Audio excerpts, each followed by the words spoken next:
kedahsyatan pertempuran di sekitar Nabi sallallahu alaihi wasallam.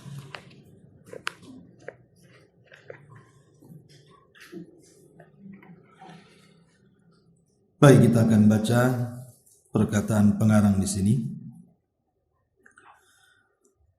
Ketika kelompok-kelompok itu menghadapi taktik pengepungan dan terjepit di tengah-tengah pasukan musyrikin, maka pertempuran sengit terjadi di sekitar Rasulullah sallallahu alaihi wasallam. Dan telah kita sebutkan bahwa pasukan musyrikin ketika memulai taktik pengepungan,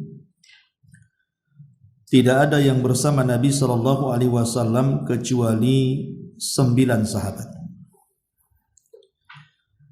Maka ketika beliau memanggil orang-orang dan mengatakan, "Mendekatlah kemari, saya adalah Rasulullah." Maka orang-orang musyrik mendengar suara beliau, maka mereka pun mendekat ke arah beliau dan langsung menyerangnya dengan segala kekuatan mereka. Mereka berusaha mengepung sebelum satupun dari pasukan Islam kembali mendekati beliau. Maka terjadilah peperangan sengit antara orang-orang musyrik dan ke-9 sahabat yang melindungi Nabi. Di dalamnya tampak ungkapan cinta dan pengorbanan serta kepahlawanan para sahabat saat membela Nabi sallallahu alaihi wasallam. Dari sini kita tahu bahwa perjuangan Nabi sallallahu alaihi wasallam itu tidak sedikit. Beliau membela agama Islam yang merupakan wahyu dari Allah Subhanahu wa taala kepada kita dengan mengorbankan jiwanya. Hampir Nabi sallallahu alaihi wasallam terbunuh dalam peperangan itu. Pertanyaannya, untuk siapa Nabi sallallahu alaihi wasallam berkorban sedemikian rupa sampai rela kemudian menaruhkan jiwanya untuk berperang di perang Uhud?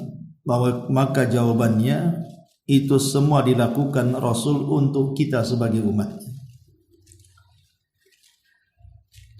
Gambaran saat pengepungan Nabi sallallahu alaihi wasallam ini, ya sudah kita bisa bayangkan.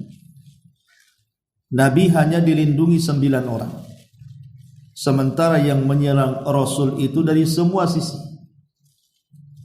dengan jumlah yang tidak tahu berapa jumlah yang menyerang itu. Maka kalau bukan karena pertolongan Allah Subhanahu wa taala, tentu 9 sahabat bahkan Nabi sendiri tidak akan selamat di sini. Makanya Imam Muslim di sini meriwayatkan dari sahabat Anas ibn Malik bahwa Nabi sallallahu alaihi wasallam pada perang Uhud terpisah dari pasukan bersama 7 orang dari kalangan Ansar dan 2 orang dari suku Quraisy. Maka ketika pasukan musyrikin menyerang beliau, beliau bersabda, "Siapa yang mau menghadang mereka agar tidak menyentuh kami, maka aku hadiahi dia dengan sorga." Atau Nabi mengatakan, "Barang siapa yang menghalangi mereka dari diriku, dia menjadi temanku di sorga."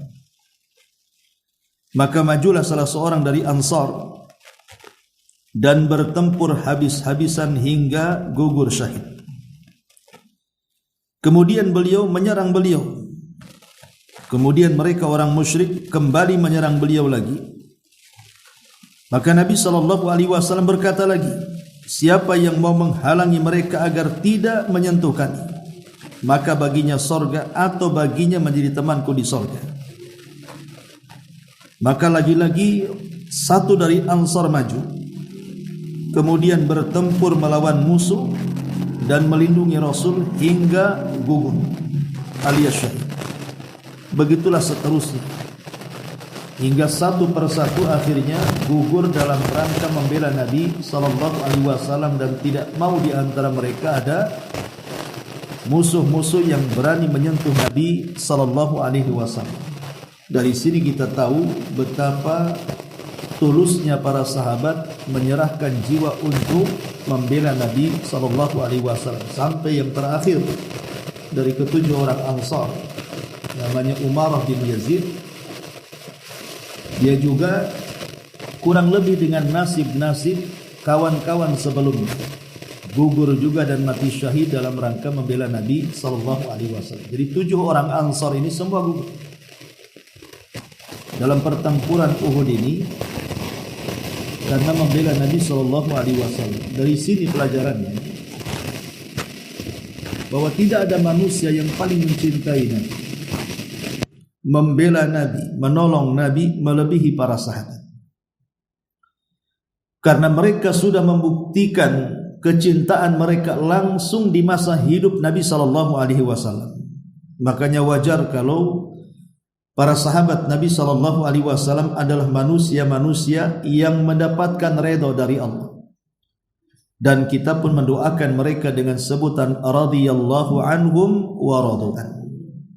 Karena dari gambaran kecil ini saja kita sudah bisa pahami betapa cintanya para sahabat sampai menyerahkan jiwa mereka untuk membela Rasul. Itulah isyarat sabda Nabi SAW, la yu'minu ahadukum hatta akuna ahabba ilaihi min walidihi wa nasi ajmain. Tidak sempurna iman seseorang sampai aku lebih kalian cintai dibandingkan anak kalian, dibandingkan orang tua kalian, bahkan orang-orang yang kalian cintai, bahkan diri-diri kalian sendiri. Seperti Umar bin Khattab radhiyallahu anhu saat mengatakan di hadapan Rasul, ya Rasulullah, engkau lebih aku cintai dibandingkan keluargaku dan hartaku. Apakah sudah cukup keimananku wahai Rasul? Kata Rasul, belum. Sampai engkau lebih mencintai diriku dibandingkan dirimu sendiri. Setelah itu Umar mengatakan, kalau begitu aku lebih mencintai dirimu sampai kepada diriku sendiri. Kata Rasul, al-an ya Umar, sekarang sempurnalah imanmu. Dari sini kita tahu bahwa para sahabat Nabi SAW itu berjuang tidak sia-sia karena membuktikan kesetiaan kepada Nabi SAW, dan dipastikan gugurnya mereka persis seperti sabda Nabi SAW, mereka akan menjadi teman Rasul kelak di surga. Karena setiap satu kali gugur Rasul menghadiahi surga dan menghadiahi pertemanan dengan Nabi SAW di surga. Ini kedahsyatan pertempuran di sekitar Nabi SAW. Kemudian di sini ada saat-saat paling sulit dalam kehidupan Nabi SAW. Setelah gugurnya Ibnu As-Sakan, maka Nabi hanya tinggal bersama 2 orang Quraisy. Artinya Ibnu Sakan adalah prajurit terakhir yang meninggal dari 7 sahabat yang membela Rasul. Jadi tinggal 2 orang dari Quraisy.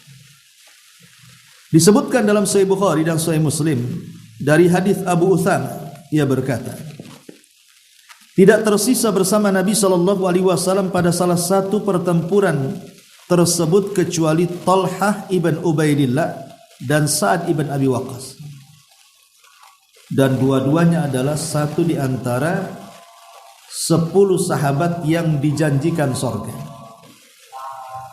Pertama Talhah ibn Ubaidillah, dan yang kedua Sa'ad ibn Abi Waqqas. Itu adalah saat paling sulit dalam kehidupan Nabi SAW dan kesempatan emas bagi pasukan musyrikin. Mereka tidak menunggu lama untuk memanfaatkan kesempatan itu. Justru mereka fokus menyerang Nabi SAW yang dijaga 2 orang sahabat saja. Dan mereka sangat berambisi untuk membunuh Nabi. Beliau dilempar oleh batu Utbah bin Abi Waqqas dan mengenai lambung serta gigi seri beliau sebelah kanan. Bagian wajah juga terkena.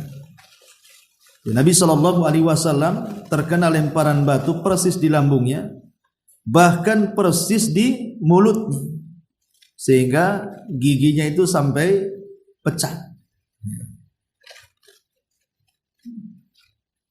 Makanya disebutkan sampai bibir bawahnya terluka, giginya retak. Itu akibat ulah Utbah bin Abi Waqqas. Kemudian Abdullah bin Syihab Az-Zuhri maju ke depan beliau, bahkan melukai dahi Nabi. Kemudian datanglah prajurit penunggang kuda yang sangat sombong, namanya Abdullah ibn Qami'ah. Ini Abdullah ibn Qami'ah ini orang yang sangat dendam dengan Rasul, sangat membenci Nabi SAW. Akhirnya dia membabat pundak Nabi SAW dengan pedang, dengan babatan keras sekali, yang karena sabetan itu beliau mengeluh kesakitan lebih dari sebulan. Tapi sabetan itu tidak merobek dua baju besi beliau. Tapi bagaimanapun ibu, dipentung dengan pentungan yang keras, walaupun kita menggunakan baju zirah sekalipun, kalau keras itu kan terasa. Makanya sampai bekas pukulannya Ibn Qami'ah ini oleh Nabi SAW dirasakan sampai sebulan baru sembuh. Ya. Kemudian dijelaskan di sini sampai beliau terkena pukulan Abdullah ibn Qami'ah, lalu ia memukul dengan keras bagian atas pipi beliau seperti pukulan pertama, hingga dua lingkaran gelang topi baginda Nabi SAW masuk ke pipi Nabi. Jadi saat dipecahkan oleh Ibn Qami'ah penutup kepala, atau mungkin bahasa kita helm perang itu, sempat pecah helmnya. Kemudian serpihannya itu persis menancap di pipi Nabi. Kemudian Ibn Qami'ah dengan sombongnya dia mengatakan, "Aku Ibn Qami'ah." Maka Nabi SAW berkata sambil mengusap darah dari wajahnya, "Semoga Allah Subhanahu wa taala menghinakan diri." Coba kita bisa bayangkan di sini bagaimana Nabi SAW dikepung oleh orang-orang Quraisy itu dari semua arah, sementara yang melindungi cuma 2 sahabat karena yang 7 sudah gugur. Sehingga memungkinkan orang-orang Quraisy itu menyakiti Nabi SAW dan berhasil. Ada yang melempar dengan batu terkena lambung dan bibirnya, ada yang kemudian memukul dengan keras sehingga terkena bahu dan juga helmnya. Bahkan ada yang berusaha mendorong dimasukkan ke dalam lubang, dan memang itu sudah diperangkapkan untuk Nabi SAW, dan Rasul masuk dalam perangkap. Dari sini kita tahu bahwa Nabi SAW juga manusia biasa. Dia bukan orang sakti yang tahan atau kebal dengan pedang, tahan dengan api, tahan pukulan, dan begitu seterusnya. Manusia juga, Rasul juga manusia, merasakan sakit seperti pukulan orang yang memukul kita, sabetan orang yang menyabat kita. Makanya Allah mengatakan, "Qul innama ana basyarum mithlukum." Katakan ya Muhammad, saya ini manusia seperti kalian. Sebagaimana kalian sakit, aku juga sakit. Sehingga kita bisa bayangkan kalau seandainya kita ini di posisi Nabi SAW yang dipentung kepalanya, yang dipentung bahunya, yang dilempar lambungnya, tentu kurang lebih juga. Cuman karena Nabi SAW diberikan kekuatan, satu orang sama dengan 40 laki-laki, makanya Nabi SAW memiliki kekuatan fisik yang bisa bertahan. Seandainya Nabi tidak memiliki mukjizat seperti ini, ya mungkin dengan izin Allah beliau pun tidak akan selamat. Dan itu menunjukkan kehebatan Nabi SAW memiliki fisik yang sangat kuat. Walaupun dikepung, dipukul, dilempar dari mana-mana pun, Nabi tetap bertahan. Makanya wajar kalau para sahabat Nabi SAW sendiri kalau mengalami ketakutan dalam peperangan, seperti dikisahkan Ali bin Abi Thalib radhiyallahu an, padahal Ali itu kan jagoannya perang, tidak pernah terkalahkan. Tapi satu hari dia pernah mengalami ketakutan dalam perang. Beliau sembunyi di balik Nabi, karena tahu hanya Nabi SAW yang bisa melindunginya. Itu menunjukkan kegagahan Nabi namanya kan. Tapi namanya manusia, Nabi juga manusia, ada sisi manusianya. Kalau terkena pukulan, sabetan, panahan dan begitu seterusnya, maka kurang lebih dengan kita, dia pun merasakan sakit. Bahkan terkadang sakitnya seorang Nabi 2 kali lipat daripada sakit yang kita rasakan. Dan itu saat-saat di mana Nabi SAW mendapatkan ujian dari Allah Subhanahu wa taala. Artinya jangan kemudian kita yang terkena ujian mengeluh, bahkan ujian yang dirasakan Nabi kita jauh lebih berat dibandingkan ujian kita. Makanya kata para ulama, kalau kita sedang menderita, diuji oleh Allah Subhanahu wa taala dengan berbagai macam penderitaan, maka cobalah mempelajari sirah Nabi. Karena hanya dengan mempelajari sirah Nabi itulah yang mengurangi beban kita. Sebutkan apa keperitan dan kesulitan dalam hidup kita, semua ada pada diri Nabi. Kalau kita pernah mengalami susah, Nabi pernah susah. Kita pernah fakir miskin, Rasul juga pernah fakir miskin. Kita kerja siang malam, Nabi juga kerja siang malam. Pernah jadi penggembala kambing. Bahkan dia pernah menjadi yatim. Bahkan bayinya harus dioper kepada ibu susuan satu dengan ibu susuan yang lainnya. Kemudian dia juga tidak pernah merasakan lama kasih sayang dari orang tua.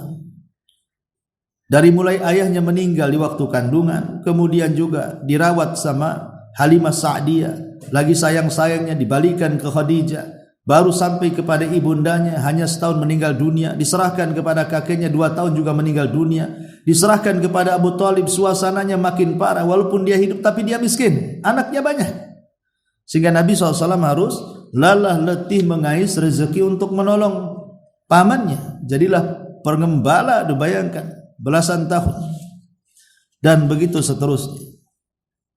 Beliau juga senang sebentar menikah dengan orang kaya Khadijah, tapi kemudian mengalami boikot dari 16 atau 18 kabilah di Bani Hashim. Habis kekayaan Khadijah hanya untuk memberi makan saat pemboikotan. Kemudian Nabi SAW juga memiliki anak putri yang sudah menikah, diceraikan oleh suami-suami mereka karena tidak suka dengan Rasul. Seperti yang dilakukan Abu Lahab, memerintahkan Utbah dan Utaibah menceraikan 2 putri Nabi. Bukan masalah apa, hanya masalah kebencian. Sebenarnya rumah tangga keduanya tidak ada masalah, cuman hasutan Abu Lahab karena benci kepada Rasul sehingga melibatkan anak-anak yang ditanamkan kebencian, suruh dicerainya. Akhirnya Nabi SAW juga mengalami sakit hati, bagaimanapun itu putrinya. Sampai ketika dipulangkan kepada Rasul, Utbah itu sampai hampir meludahi Nabi saat menceraikannya. Tapi muka Nabi adalah muka yang sangat mulia, sehingga tidak sampai ludah ke muka Nabi SAW. Tapi itu penghinaan. Ya. Sampai akhirnya pun musibah demi musibah dialami Nabi. Anak-anaknya meninggal dunia sebelum dia meninggal. Rasul juga yang mengubarkan dengan tangannya, dan macam-macam. Makanya kata ulama, penderitaan apapun yang kita alami, Rasul pernah mengalaminya. Maka kalau kita ingin meringankan penderitaan, belajarlah sirah Nabi. Maka minimalnya penderitaan itu akan berkurang dari diri kita. Disebutkan dalam Sahih Bukhari bahwa gigi seri Nabi SAW patah. Ada yang mengatakan bukan patah, retak. Ya. Bukan hanya giginya yang retak, tapi kepalanya juga terluka. Bahkan darah mengalir dari kepalanya. Dan kepala itu kan penuh dengan otak. Kedor sedikit saja orang bisa gila kan itu ya. Tapi Nabi SAW sekali lagi dia punya fisik kuat. Kemudian beliau bersabda, bagaimana mungkin satu kaum akan beruntung sedang mereka melukai wajah nabinya dan mematahkan giginya. Kemudian dia pun mendoakan doa buruk kepada Allah Subhanahu wa taala dan melaknat 3 orang yang melukai wajah Nabi sallallahu alaihi wasallam. Tapi doa buruk Nabi sallallahu alaihi wasallam dengan melaknat 3 orang yang melukai giginya dibantah oleh Allah dengan menurunkan ayat laisa laka minal amri syai'un aw yatuba alaihim aw yu'adzibahum fa innahum zalimun. Engkau wahai Muhammad tidak memiliki wewenang sedikit pun dalam perkara itu. Apakah Allah menerima taubat mereka atau mengadab mereka? Itu urusan Allah. Karena sesungguhnya mereka adalah orang-orang yang zalim. Dalam riwayat At-Tabrani disebutkan bahwa beliau pada hari itu berkata, kemarahan Allah menjadi-jadi atas satu kaum yang membuat wajah Rasulnya berdarah. Kemudian diam sebentar lalu berkata, ya Allah, ampunilah kaumku, karena sesungguhnya mereka kaum yang tidak mengetahuinya. Dalam riwayat Muslim, wahai Rabbku, ampunilah kaumku, karena sesungguhnya mereka tidak tahu aku seorang nabi. Dalam kitab Asy-Syifa karya Qadhi Iyad, beliau berkata, ya Allah, berilah petunjuk kepada kaumku, karena mereka juga tidak mengetahui bahwa aku seorang nabi. Artinya di sini Nabi sallallahu alaihi wasallam ada sisi manusianya, terkadang juga sakit hati dengan orang yang melukai dalam peperangan. Macam mana mereka kurang ajar terhadap nabinya? Aku ini nabi, kenapa diperlakukan seperti ini? Makanya wajar kemudian Nabi sallallahu alaihi wasallam mendoakan buruk kepada 3 orang itu. Tapi sekali lagi, bahwa urusan hidayah itu bukan milik Nabi. Mati-matian Nabi SAW melaknat 3 orang yang melukai wajah beliau, tetapi Allah Subhanahu wa taala masih melindungi 3 orang itu dan memberikan hidayah. Akhirnya 3 orang yang melukai gigi dan wajah Nabi SAW, 3-3-nya masuk Islam dan baik keislamannya. Semuanya meninggal dalam kondisi baik. Padahal Nabi SAW terus melaknat tuh. Tapi kemudian Allah Subhanahu wa taala menegur dan mengatakan, laisa laka minal amri syai'un. Hai engkau Muhammad, tidak ada urusan kau dengan mereka. Memang mereka zalim, telah melukai wajah dirimu, tetapi bukan urusanmu menerima taubat mereka atau mengadab mereka. Itu urusanku, kata Allah. Makanya wajar kalau seandainya setelah itu kemudian Nabi SAW pun mendoakan kebaikan. Setelah beliau mendoakan laknat, setelah turun ayat ini menegur Nabi SAW, maka Nabi tidak mendoakan laknat lagi, justru mendoakan hidayah kepada mereka dan mengatakan, Allahumma hdi biqaumin fa innahum la ya'lamun. Ya Allah, berikan hidayah kepada mereka, karena mereka kaum yang tidak tahu aku ini seorang nabi. Kalau mereka tahu aku nabi, tidak mungkinlah mereka melakukan seperti ini. Maka itu bentuk ketundukan Rasul kepada Allah dan bentuk lapang dadanya Nabi SAW dengan musuh-musuhnya. Walaupun sudah disakiti sedemikian rupa, tapi Rasul mengajarkan kepada kita bahwa berlapang dada memaafkan itu jauh lebih baik dibandingkan membalas. Karena tujuan Rasul diutus bukan membalas, tapi menyebarkan hidayah. Kalau terus membalas sampai kapan? Namanya musuh itu tidak akan ada berhentinya. Selesai ngelawan musuh ini, datang musuh yang lain. Selesai musuh yang lain, datang pula musuh yang lain. Sampai kapan kalau kita tujuan hidup hanya membalas dan membalas musuh? Tujuan Nabi SAW bukan hanya untuk itu, tapi menyebarkan hidayah. Makanya Rasul berusaha melapangkan dada dan mengatakan, Allahumma hdi biqaumin fa innahum la ya'lamun. Ya Allah, berikan petunjuk kepada kaumku, karena mereka adalah umat yang belum tahu kalau aku ini seorang nabinya. Ma'asyiral muslimat yang dimuliakan Allah Azza wa Jalla, tidak dilakukan lagi bahwa pasukan musyrikin betul-betul ingin menghabisi Rasul. Hanya saja 2 orang Quraisy, Sa'ad bin Abi Waqqas dan Talha bin Ubaidillah ini melakukan sikap kepahlawanan yang tidak ada tandingannya dan bertempur dengan keberanian yang tidak ada duanya, sehingga mereka tidak memberi peluang bagi pasukan musyrik untuk menyentuh nabinya. Adapun Sa'ad bin Abi Waqqas, maka Nabi SAW ikut membukakan sarung anak panah untuknya dan berkata, tembaklah panahmu, aku siap menebusmu dengan ibu dan bapakmu. Dan yang menunjukkan kemampuan yang luar biasa adalah bahwa Nabi SAW tidak pernah menggabungkan bapak ibunya untuk membela seseorang selain Sa'ad. Jadi Nabi SAW tidak pernah bersumpah dengan kata-kata seperti ini, demi ibu dan bapakku, kecuali untuk Sa'ad.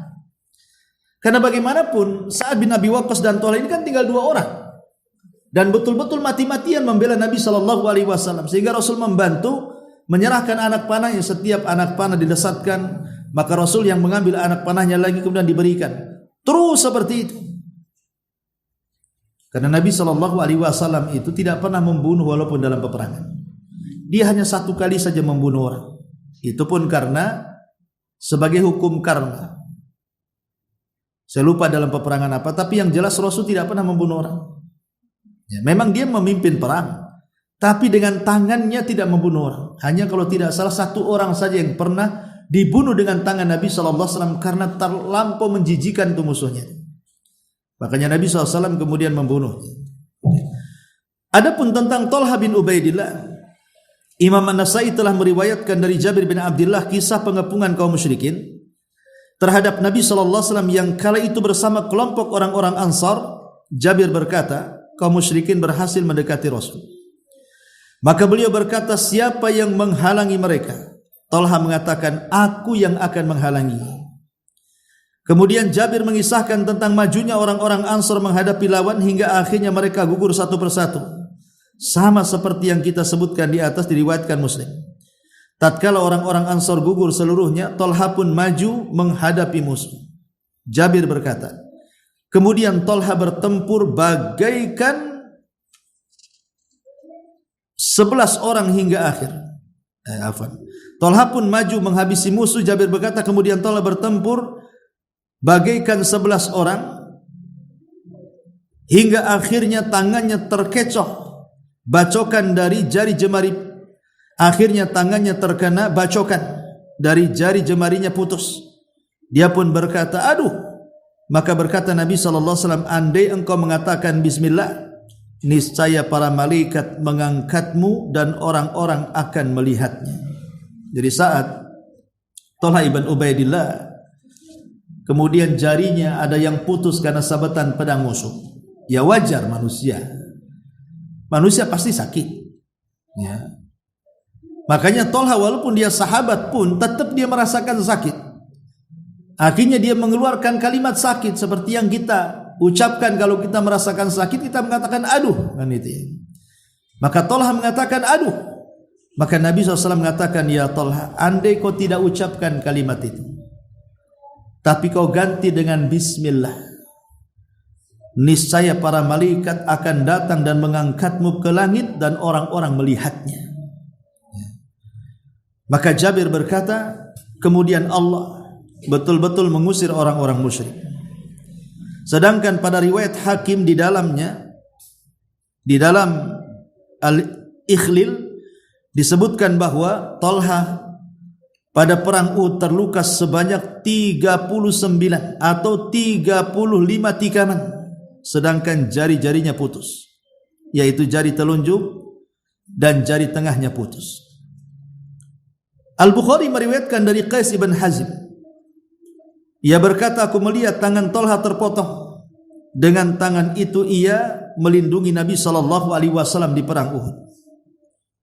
Tirmidzi dan Ibnu Majah juga meriwayatkan bahwa Nabi pada hari itu berkata tentang Thalha, barang siapa yang ingin melihat seseorang yang syahid, yang berjalan di atas bumi, lihatlah Thalha bin Ubaidillah. Kalau kalian ingin melihat orang yang mati syahid tetapi bisa berjalan di atas permukaan bumi, maka lihatlah Thalha ibn Ubaidillah. Itulah orang syahid yang berjalan di permukaan bumi, kata Rasul. Abu Dawud dan At-Tayalisi meriwayatkan dari Aisyah, yang berkata, Abu Bakar jika ingat perang Uhud, maka dia berkata, hari itu semua pertempuran adalah milik Thalha. Kata Abu Bakar Siddiq, hari itu semua pertempuran milik Thalha. Kenapa Abu Bakar ngomong begitu? Karena dia tahu perjuangan Thalha ibn Ubaidillah itu. Dia dan Sa'ad bin Abi Waqqas yang mati-matian membela Rasul setelah gugurnya 7 orang-orang Ansar. Sementara kan para sahabat terpisah masalahnya. Gara-gara apa? gara-gara ulah para pemanah yang turun. Akhirnya kemudian pasukan Khalid membalik keadaan, mencerai-beraikan kaum muslimin, sementara jarak Rasul dan kaum muslimin itu sangat jauh. Ketika berteriak-teriak untuk mendekat dirinya, keburu kedengaran orang musyrik, makanya didahului pasukan musyrikun. Dari situlah makanya Nabi SAW hampir terkepung dan masuk dalam perangkap. Dan disitulah heroiknya Talha luar biasa. Makanya wajar kalau Abu Bakar Siddiq radhiyallahu mengatakan perang Uhud itu semuanya merupakan pertempuran Talha. Abu Bakar juga bersenandung tentang Talha. Wahai Talha bin Ubaidillah, sesungguhnya engkau berhak masuk surga dan duduk di atas mutiara yang sangat indah. Karena tahu perjuangan beliau membela nyawa Nabi SAW sendirian bersama Sa'ad bin Abi Waqqas dalam situasi mendebarkan. Dan saat yang sulit itu Allah menurunkan pertolongannya secara gaib. Ya, karena Allah tidak mungkin membiarkan nabinya mati, tidak mungkin membiarkan nabinya dilukai. Maka Allah kirimkan pertolongannya secara rahasia. Disebutkan di dalam Sahih Bukhari dan Sahih Muslim dari Sa'ad bin Abi Waqqas, dia berkata, aku melihat Nabi SAW pada perang Uhud ditemani 2 orang yang berperang membelanya. Mereka memakai baju berwarna putih. Mereka berperang dengan sangat gagah. Aku tidak pernah melihatnya baik sebelum atau sesudah perang. Dan dalam riwayat yang lain disebutkan mereka adalah Jibril dan juga Mikail.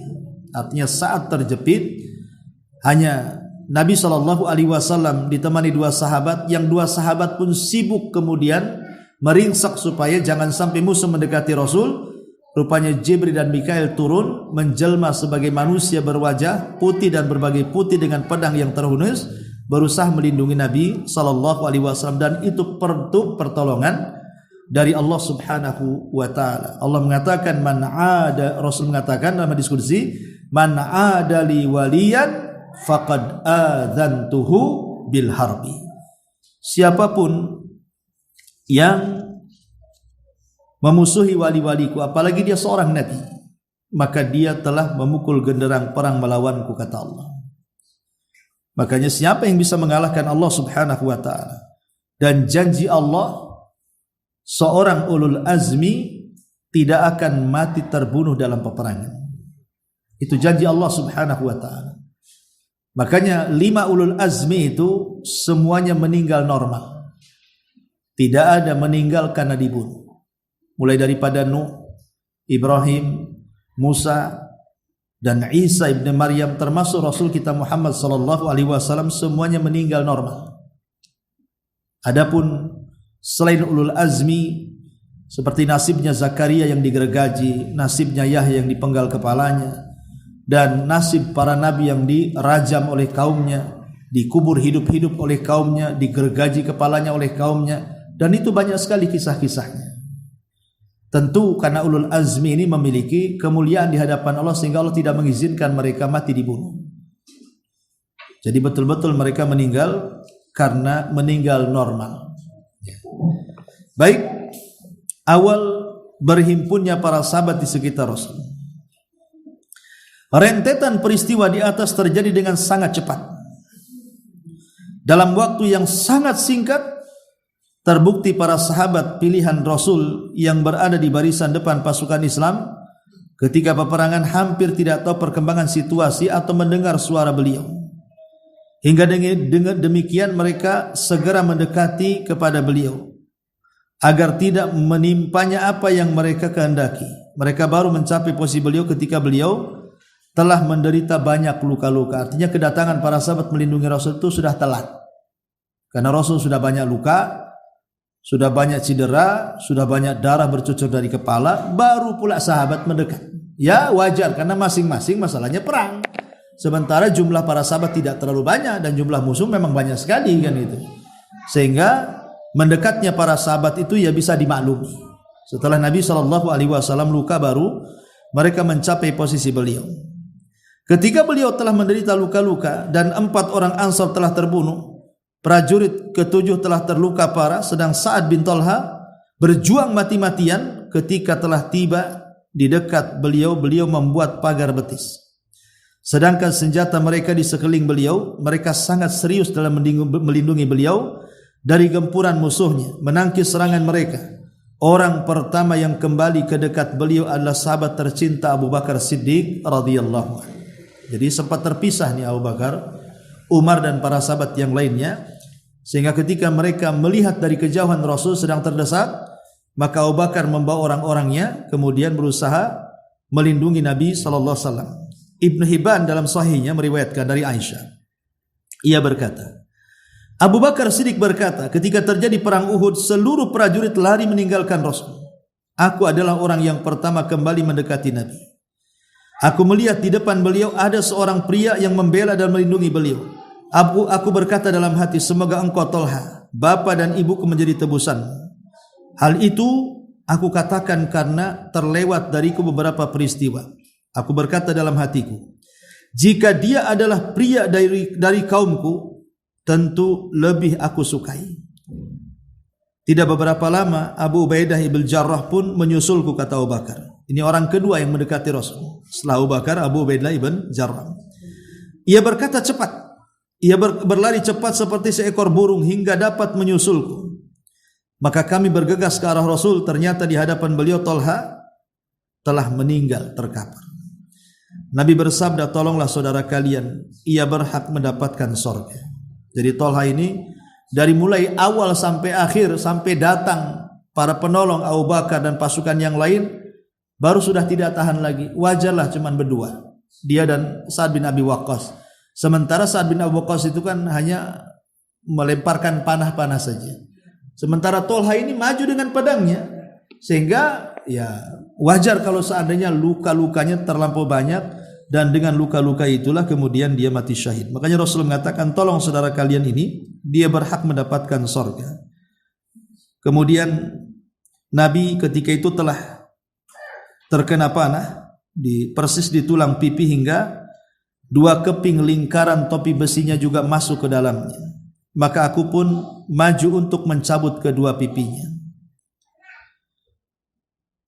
Namun Abu Ubaidah berkata, aku memintamu dengan nama Allah, wahai Abu Bakar. Jadi itulah adab daripada seorang sahabat. Walaupun Abu Ubaidah ibn Jarrah sangat ingin memuliakan Rasul, sangat ingin mencabut serpihan yang menancap di pipi Rasul, tapi karena di hadapannya ada Abu Bakar, maka bagaimanapun tubuh Rasul suci. Kata Abu Ubaidah kepada Abu Bakar, sebaiknya engkau saja yang mencabutnya. Kemudian Abu Bakar radhiyallahu an melanjutkan, kemudian Abu Ubaidah mencabut karena Abu Bakar menolaknya. Abu Ubaidah mencabut dengan mulutnya, lalu ia menggerak-gerakkannya dengan sangat pelan karena takut menyakiti Rasulullah. Kemudian dia mencabut anak panahnya dengan mulutnya, maka tanggalah gigi seri Abu Ubaidillah. Gara-gara mencabut Rasul, gigi dia pula yang rontok. Tapi itulah kemuliaan Abu Ubaidah Ibnul Jarrah saat mencabut serpihan yang menancap di pipi Nabi sallallahu alaihi wasallam. Abu Bakar bercerita, lalu aku maju kembali untuk mengambil yang satunya lagi. Kan masalahnya 2 yang tertancap kan. Yang satu sudah copot, dan cara mencopotnya oleh gigi, tidak dicopot dengan tangan. Kenapa? Karena takut Rasul sakit kalau pakai gigi, kan bisa pas gitu, karena kan serpihannya enggak terlalu besar kan, kecil gitu ya. Maka kata Abu Bakar Siddiq radhiyallahu an, lalu aku maju kembali untuk mengambil yang satunya lagi. Tapi Abu Ubaidah berkata lagi, aku memohon kepadamu dengan nama Allah, wahai Abu Bakar, biarkan aku mencabutnya.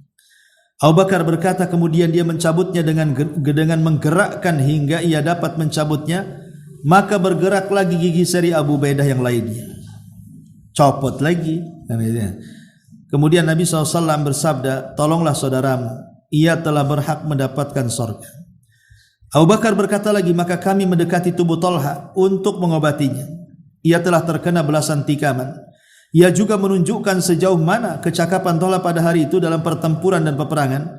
Pada saat-saat yang genting tersebut, di sekitar Nabi telah berkumpul sekelompok orang yang terdiri dari pahlawan Islam. Di antara mereka ada Abu Dujana, Mus'ab ibn Umair, Ali bin Abi Talib, Sahal ibn Hunayf, Malik ibn Sinan, bapak Abu Sa'id Al-Khudri, serta Ummu Umarah, Nasibah binti Ka'ab Al-Maziniyah, Qatadah binti Nuaim, Umar bin Khattab, Hatib ibn Abi Balta'ah, dan Abu Talha dan yang lainnya. Artinya kalau sudah mulai kumpul begitu, maka Nabi SAW banyak mendapatkan perlindungan. Walaupun sekali lagi peperangan ini kalah, tapi nyawa Nabi SAW diselamatkan. Akhirnya kemudian berhasil mundur sebentar untuk tentunya menguatkan badan, menyehatkan lagi, mundur ke Madinah dan tidak dilanjutkan peperangan. Sampai kemudian nanti ada kisah tentang Abu Sufyan yang hendak mengirim pasukan besar untuk menakut-nakuti Nabi. Karena merasa Uhud dimenangkan, Abu Sufyan ingin betul-betul menghabisi kota Madinah dengan bawa pasukan.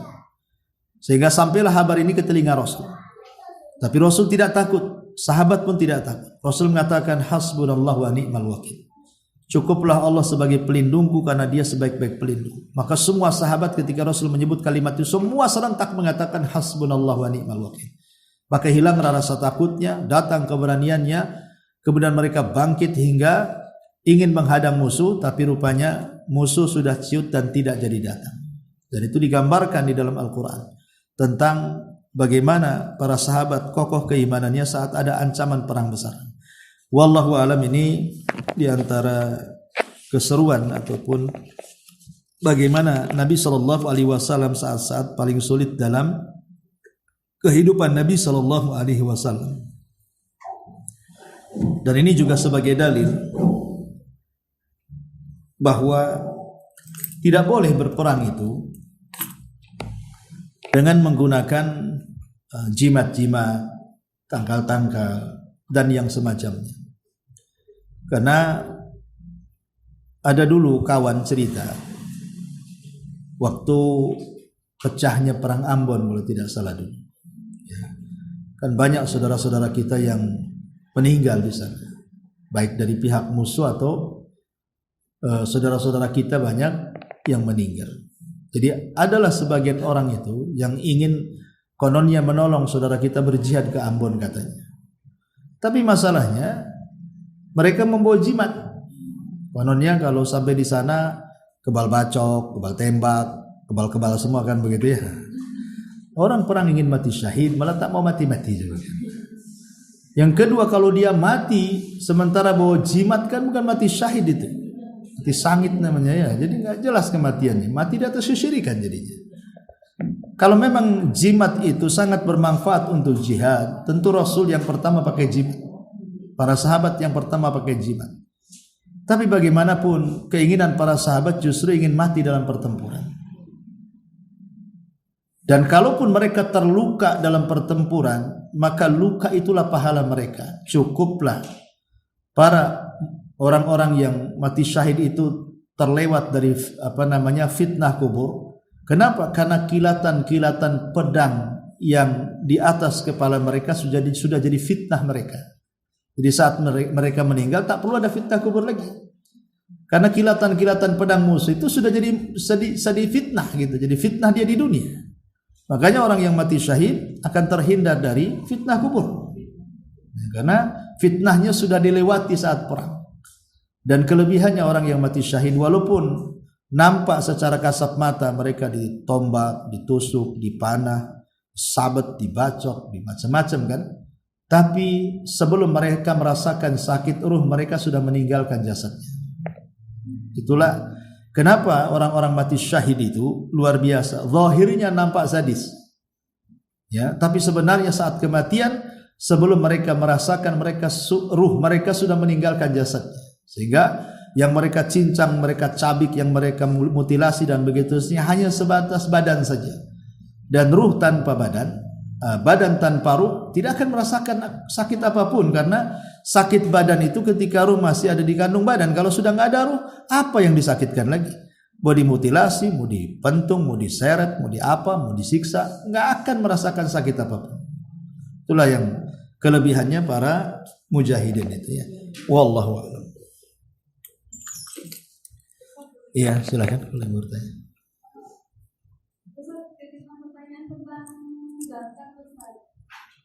Apakah boleh kita menyalurkan zakat mal kita di tengah bencana? Iya, alhamdulillah. Apakah boleh menyalurkan zakat mal di tengah untuk para korban bencana maksudnya? Ya boleh, tidak ada masalah. Ya, kita menyalurkan kepada saudara-saudara kita yang ada di Sumut, di Sumbar, atau bahkan sekarang ini menyeluruh bencana ini kayak perasaan. Belum selesai di Sumatera, datang di Jawa, gunung meletus kan gitu ya. Belum lagi banjir di mana-mana. Kemarin Botania banjir juga tuh. Batu Aji sini banjir, Mantang banjir kan. Yang nggak banjir Jabal Uhud aja karena di gunung. Artinya memang sekarang ini cuaca memang tidak bagus baik. Mungkin juga ya Allahu a'lam ada apa. Tapi yang jelas bahwa makin orang banyak orang maksiat itu pasti makin ada dampak bencana di mana-mana. Makanya Allah mengatakan dhaharal fasadu fil barri wal bahri bima kasabat aydihim. Terjadinya kerusakan di darat dan di lautan itu karena ulah tangan manusia. Ini kembali kepada kita sebenarnya. Makanya Allah mengatakan walau anna ahlal qura amanu wattaqau la fatahna alaihim barakatim minas sama'i wal ardh. Kalaulah penduduk negeri itu mau beriman dan bertakwa, menjauhi maksiat, maka Allah akan turunkan berkahnya bukan hanya dari langit, dari bumi pun Allah keluarkan. Tetapi mereka mendustakan itu semuanya, kata. Jadi memang ya itulah paling besar sebenarnya sebab banyaknya musibah itu, karena mungkin negeri kita terlampau banyak yang bermaksiat. Sehingga terkadang kalau maksiat itu sudah turun, orang-orang yang tidak terkena maksiat terkena dampaknya juga. Sebenarnya musibah itu turun diberikan kepada ahli maksiat, cuman karena ahli maksiat lebih banyak daripada orang baiknya terkena imbasnya. Ketika ahli maksiat hilang rumahnya, orang baik pun hilang rumahnya. Ketika ahli maksiat kebunnya kena timbun lumpur, orang baik pun terkena timbun lumpur. Itulah yang Allah katakan dalam surah Al-Anfal, wattaqu fitnatal la tusibannal ladzina dzalamu minkum khassah. Takutlah fitnah kalau sudah diturunkan oleh Allah itu yang kena bukan orang zalim saja, kata Allah, orang baik pun kena juga. Makanya ketika Ummu Salamah atau Aisyah radhiyallahu anha, saya lupa, bertanya kepada Nabi sallallahu alaihi wasallam tentang gempa, macam-macam lah musibah. Apakah karena di tengah-tengah kami tidak ada orang soleh wahai Rasul, sehingga bencana itu merata di mana-mana? Maka kata Nabi SAW, bukan tidak ada orang soleh, tapi yang jahat lebih banyak daripada yang baik. Ya, kata Rasul, bukan tidak ada orang soleh, tapi orang jahatnya lebih banyak, gitu maksudnya, daripada orang baiknya. Ya kan kita juga tidak bisa menyalahkan ataupun langsung mengatakan itu karena maksiatnya orang Padang, maksiatnya orang Aceh, maksiatnya, nggak bisa juga kan begitu.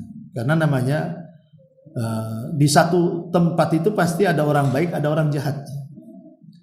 Di Aceh ada orang baik, ada orang jahatnya. Di Sumatera banyak orang baik, banyak orang jahat. Di sini juga sama. Di mana-mana mesti ada. Masyarakat itu pasti ada orang baik, ada orang jahatnya. Maka kalau kita mau suudon, maka kita juga campurkan dengan husnudzan. Ya, buruk sangkanya karena banyak maksiat yang dilakukan orang-orang jahat.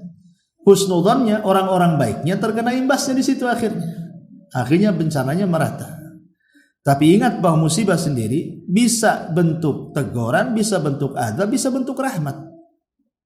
Bagi orang baik yaitu rahmat bagi mereka, sehingga melatih kesabaran mereka. Dan orang yang meninggal dengan cara seperti itu mudah-mudahan husnul khotimah, karena orang yang mati tenggelam terkena runtuhan itu mati syahid. Adapun orang-orang jahat, ya semoga jadi pelajaran bagi yang hidup di sana dan yang hidup di sini. Jangan sampai mati orang jatuh tertimpa lumpur, kena banjir, dan mereka tidak bertobat dan tidak sempat bertobat. Jadi kita harus rinci menjelaskan soal musibah itu supaya tidak salah paham kan itu. Karena ya kalau kita ini punya peluang untuk membantu, ya berdoa untuk saudara kita, ya itu lebih baik, karena bagaimanapun pemerintah kita juga sudah turun tangan. Ya mudah-mudahan pemerintah kita bisa mengatasi semuanya, karena mau untuk sementara selain bergantung kepada Allah, kepada siapa lagi? Hanya kepada pemerintah. Kalau kita ini yang swasta ini, seberapalah kita bisa membantu mereka itu? Mungkin sekali bantu seumur hidup tak bantu lagi kan itu. Kalau pemerintah kan banyak duitnya kan itu ya. Ya, yang hanya bisa mudah-mudahan pemerintah gercep bahasa kita, gerak cepat gitu.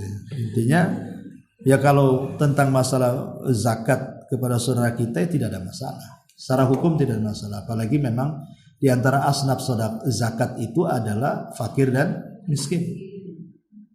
Nah, sekarang mereka hilang. Walaupun dulunya kaya, hilanglah itu rumahnya. Yang tadinya kaya jadi miskin.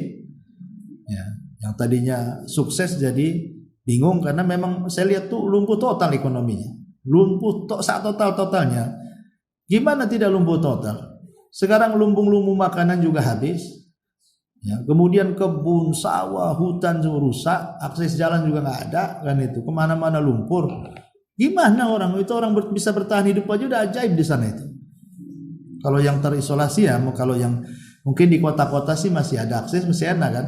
Tapi kan ada daerah-daerah yang tidak bisa kecuali didatangi helikopter umpamanya kan. Dan tidak mungkin 24 jam helikopter mondar-mandir di situ. Ya karena ya kita juga ya mungkin tapi tak banyak ya, mudah-mudahan tak banyak kan itu ya. Tapi yang jelas bahwa ya selain kepada Allah ya mungkin kepada pemerintah, karena pemerintah sendiri tidak mau membuka bencana nasional kan, maunya ditangani sendiri, berarti kan tanggung jawab mereka.